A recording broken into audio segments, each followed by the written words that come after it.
Giant Orange Records.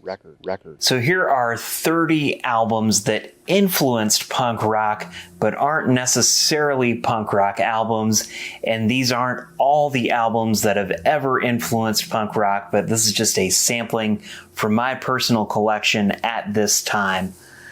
So we're going to 1966 with the Sonic's second album called Boom. It's kind of got that sort of ripped edge, ripped paper look. It's black and white. It's boom. It's in your face. It's very, very rock and roll. You could call this punk before punk. It's very garage rock, in your face kind of music. The Kinks' Controversy from 1965. The album art from this is very influential on Sleater-Kinney's Dig Me Out, which I don't have. Sadly, I don't have it yet. This is a very punk rock sounding album from the Kinks, who are very influential on punk. The Who sings My Generation. You could say My Generation is one of the first punk songs, and again, people get really sensitive about this sort of thing, and it's all music to my ears, but the attitude is really what makes something punk rock, and the Who definitely had a destructive attitude. This one is their debut from 1965, and if you only listen to one song off of here, listen to My Generation. The Yardbirds Having a Rave Up. Now this one was super influential on a lot of garage bands. They were one of the British invasion bands, aside from the Beatles, that were pretty far ahead of the game, and they gave us Jeff Beck on guitar, Clapton, and Jimmy Page. My favorite of their guitar players was Jeff Beck. If you only listen to one song here, listen to Heart Full of Soul. Now Iggy Pop said when he was writing Search and Destroy, he was thinking, what do I have a heart full of? I don't have a heart full of soul. He said he had a heart full of napalm, and that is directly influenced by the Yardbirds. The Velvet Underground and Nico. Funny thing is, I know a lot of punk rock fans who hate this band and hate this album. Yeah, the guitars are a little out of tune. Some of the vocals are a little out of tune, but it's the attitude that matters. And this band would have probably never made a record or had a career if they didn't have the funding of Andy Warhol to support them. Because back then, if a band made a single or an album and the album flopped, or they made a few singles and they flopped, well, you would get dropped from your record deal, or you'd get drafted and go to Vietnam, or you'd start another band, or you would go work at a bank or something. I don't know. But the Velvet Underground and Nico is very influential in its attitude. Probably the most punk rock song on here is I'm Waiting for My Man, but Lou Reed definitely pushed the envelope with his lyrics, and the whole band pushed the envelope with their sort of minimalistic playing. And again, minimalism and getting back to the basics are sort of some of the core ideas behind punk rock. The Doors, again, psychedelic music and the poetry of Jim Morrison and just the insane classical sort of playing. Maybe that's not so punk rock, but I think the attitude of Jim Morrison, just kind of like stick it to the man kind of attitude, is very punk rock. And this album cover art was very influential on an early punk album by the Stooges. Now, should be pretty easy to see the similarities between these album covers here. And again, I would say some people would call the Stooges self-titled album from '69 one of the first punk rock albums, and maybe it is, or maybe it's technically proto-punk. Both of these albums influenced a lot of punk rock bands in the 1970s. Ricky Nelson, now this one is not necessarily so much for the music itself, although a lot of punk guys like rockabilly, but look at the similarities between this Robert Gordon album art and the Ricky Nelson. They place the main star of the album front and center with a background of one color that's an interesting color that really pops. And then again, this one, Elvis, maybe not so much for the music, but for the artwork itself. This was directly influential on the Clash's London Calling. Yeah, the difference between the 50s and the 70s might be smashing your instrument versus playing it. But again, like the fonts are so similar, the pink and green, and they're going in the same direction.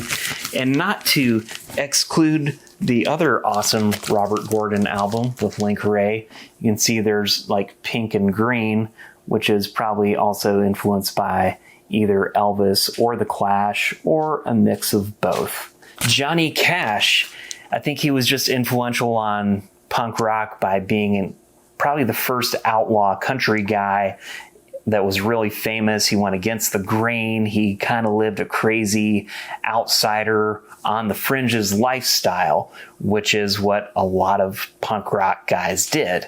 And then the Nuggets box set, which was compiled by Lenny Kaye, who was the guitar player in Patti Smith's band. This collects a lot of garage rock 45s and album tracks on albums that were maybe not the greatest album, but they had a great standout track or two. And this is an essential album that influenced so many punk rock bands, including the Ramones. Arthur Lee and Love, their self-titled debut from 1966. All you need to hear on this album for its punk rock influence would be My Little Red Book, which is the first track. It is proto-punk. Some people might argue that it's the first punk rock song. I'm not going to say that because people are sensitive about that sort of thing, but it's pretty darn close. Link Wray and the Raymen, again, taking it back to the 1950s, just that raw, in-your-face guitar tone with fairly simple, straightforward songs that are just loud and hard rocking and in your face with like fairly simple drum patterns and guitar parts that are not super complex, but they're not super easy. And it's the attitude with which it's played that makes it very punk rock or very rock and roll. The psychedelic sounds of the 13th floor elevators. I think the reason that psychedelic music is influential on punk rock is because sorry, there's some jerk driving by with a loud truck. The reason psychedelic music is influential on punk rock is because psychedelic music sort of expanded the horizons of what you could do with music. It kind of put stuff way, way, way out there, and it was experimental and crazy and still kind of like minimalistic, but still very rock and roll and in your face and just kind of exploratory. Same goes with Syd Barrett and his early incarnation of Pink Floyd. This is their debut album, Piper at the Gates of Dawn. This is a 1988 UK reissue, which is the earliest pressing I have of this album as of right now. The willingness to experiment on Syd Barrett's guitar playing and the rest of the band is just incredible here. Again, they're pushing the boundaries. There was nothing like this before or since, but it definitely influenced a lot of people like Robin Hitchcock. After Pink Floyd, Syd Barrett released a few solo albums, including this one, The Madcap Laughs, which was very influential on a certain guy named David Bowie, who was also very influential on punk rock, especially with his early 70s albums. This is Hunky Dory, which is probably my personal favorite Bowie album. And Bowie and Lou Reed from the Velvet Underground crossed paths a lot in the early 1970s and kind of helped shape what would become punk rock, because this was very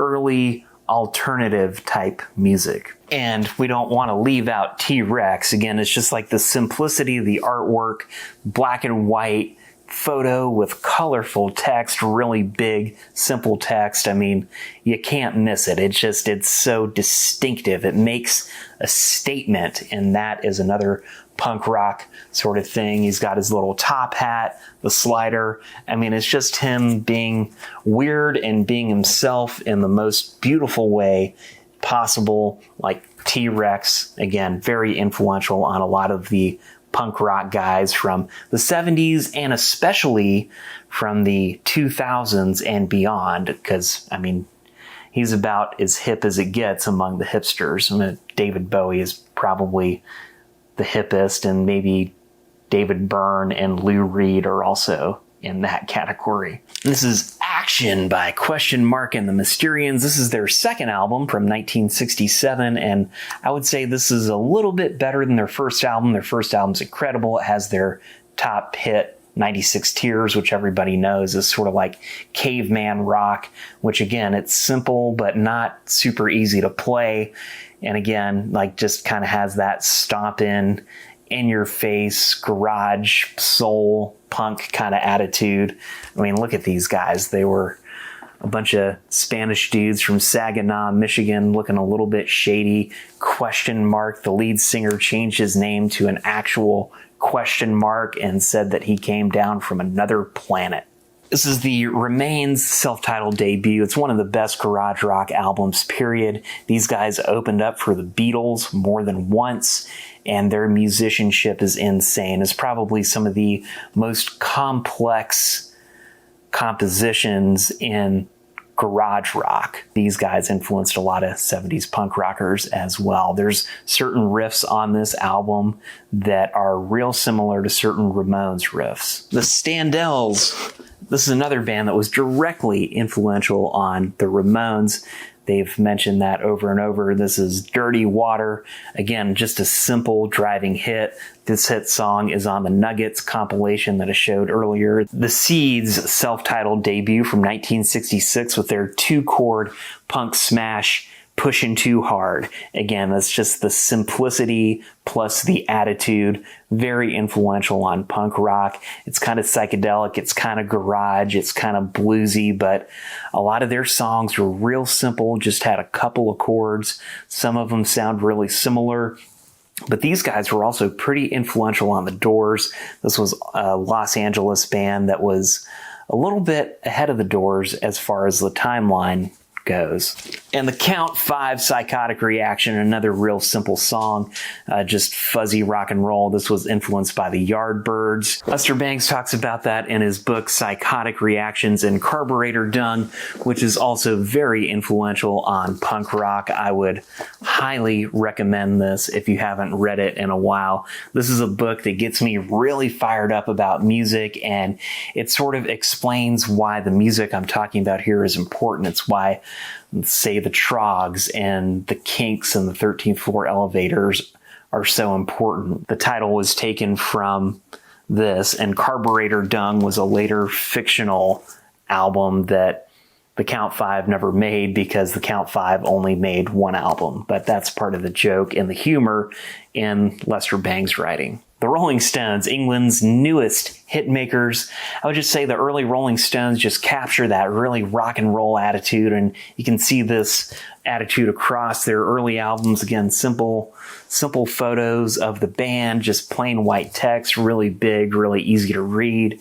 Again, it's just them like ripping up like some American blues and some rock and roll. Loretta Lynn, she was groundbreaking country artist, said a lot of things that were sort of controversial at the time. And I would say she sort of paved the way for a lot of women, which there are a lot of women in punk rock.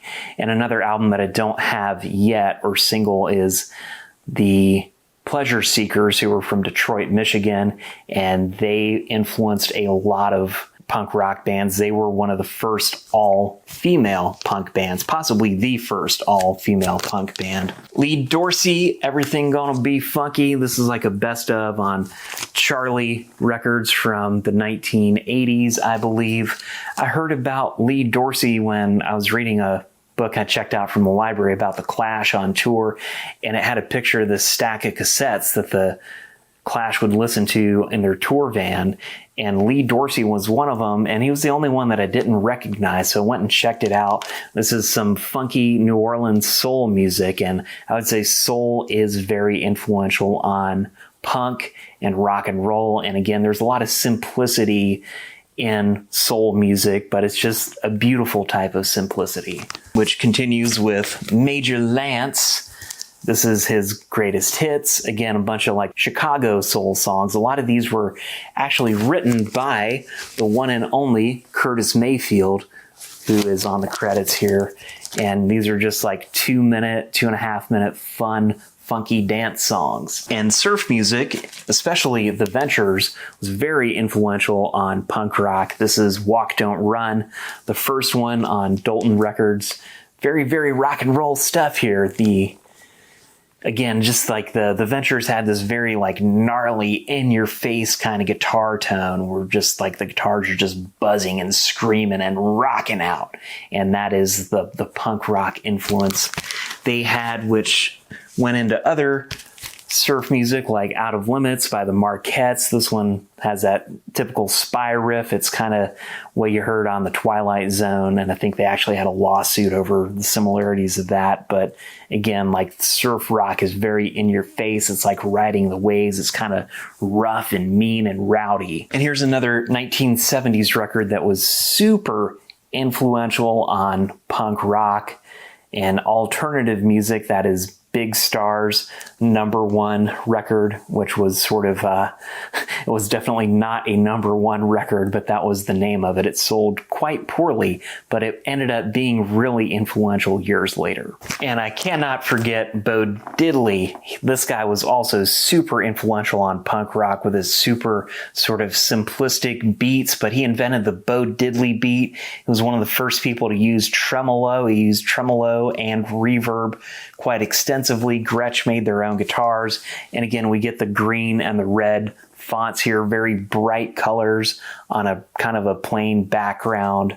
And this was in early 1959 first press. This record's a little bit beat up, but man, it is a fun record, and it's about as rock and roll as it gets. Just remember to have fun, and everything was influenced by something or other, whether that influence is super obvious or not. You know, sometimes it just, you know, you got to get your inspiration from somewhere. This is where a lot of punk rock gets its inspiration from. If you can think of anything that I left out, please mention it in the comments below, and have fun rocking out to your favorite records. Giant, orange, giant, orange, giant, orange.